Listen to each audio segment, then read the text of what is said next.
Hi everyone, and welcome back to the Dark History Podcast, where we explore the darkest parts of human history. Hope everybody is well. I'm Rob, your host as always. Welcome to Season 3, Episode 30. Today, on this little Christmas bonus, we're joined by Leon McAnally, friend of the show and author of a guide to dark attractions in the UK. So please welcome back Mr. Leon McAnally. Leon, how was your Christmas? Hi Rob, thank you for having me back. I'm really excited about this episode, having mentioned this in my book. I've had a lovely Christmas. What about yourself? Not been too bad. Very quiet. Spent it with the family. So Lovely. really good. Today, we're bringing you a little Christmas bonus episode whilst you digest your turkey and copious amounts of alcohol. This time, we're unearthing a chilling story from England's history. An avalanche that struck between Christmas and New Year in the 1800s, claiming many lives and leaving a small community shattered.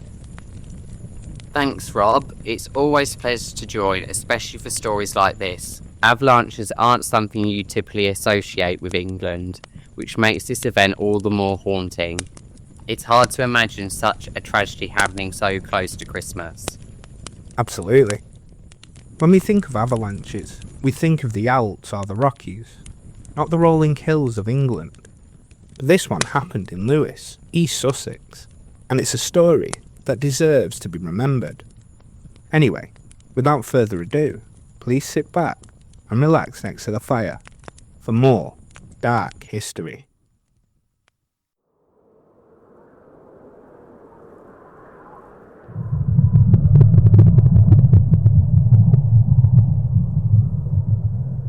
Picture this. It's December 1836. The small town of Lewes is blanketed in snow. The South Downs, which overlook the town, had been accumulating heavy drifts for days. The people of Lewes are busy preparing for Christmas, lighting fires to keep warm and decorating their homes, unaware that disaster is looming above them. Snowfall that year was exceptional. The South Downs, already steep in places, became a perfect trap for drifting snow. Reports from the time described walls of snow building up, particularly above the town's Cliff Hill area. For days, people must have looked up at the towering snowbanks with a mix of awe and unease. At the base of the hill stood a row of cottages, known as Boulder Row. These homes belonged to the working class families, many of them labourers who had little choice but to live in what must have felt like the shadow of a ticking time bomb. Despite the growing snowbanks, life went on. Children played in the snow, and families prepared for the holiday. But on the 27th of December, the inevitable happened. Around midday, the accumulated snow gave way. A massive avalanche hurtled down the hill, obliterating everything in its path. Boulder Row was directly in the line of the fire.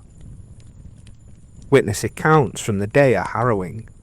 Survivors described hearing a deep, thunderous roar before the avalanche struck. In seconds, homes were buried, families trapped beneath tons of snow and debris. The holiday cheer turned into a nightmare. Rescue efforts began almost immediately, but they were chaotic. The townsfolk dug frantically with whatever they could find: shovels, hands, anything.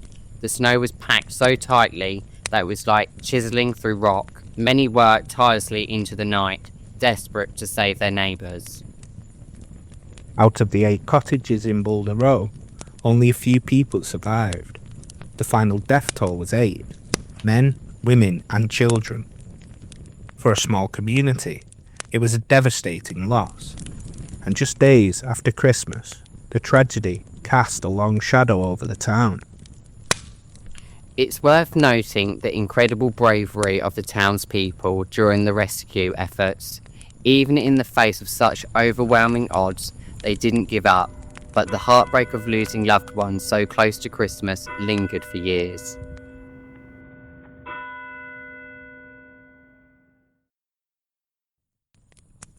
What's particularly striking about this story is how it reshaped the town.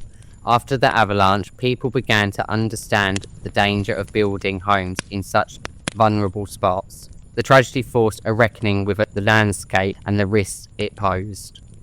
A memorial was erected to honour those who lost their lives. It's still there today, a quiet reminder of that snowy day in 1836. And while Lewes is better known for its bonfire celebrations, this story lingers as a part of its dark history.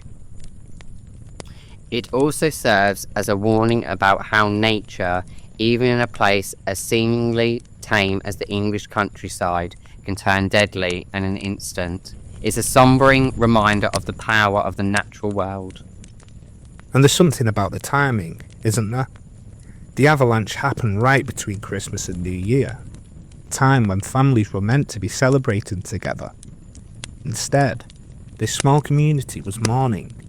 It's a story that is as tragic as it is unforgettable.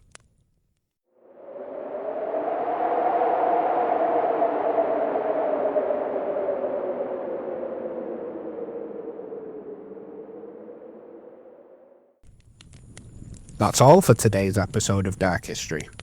Thank you for joining us this special Christmas bonus episode as we explore this chilling tale from England's past. Before we go, how was your Christmas?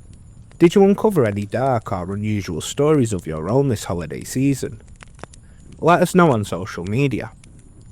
Also, links to Leon's book, A Guide to Dark Attractions in the UK, and all his social medias will be below. If you enjoy this episode, don't forget to subscribe and leave a review.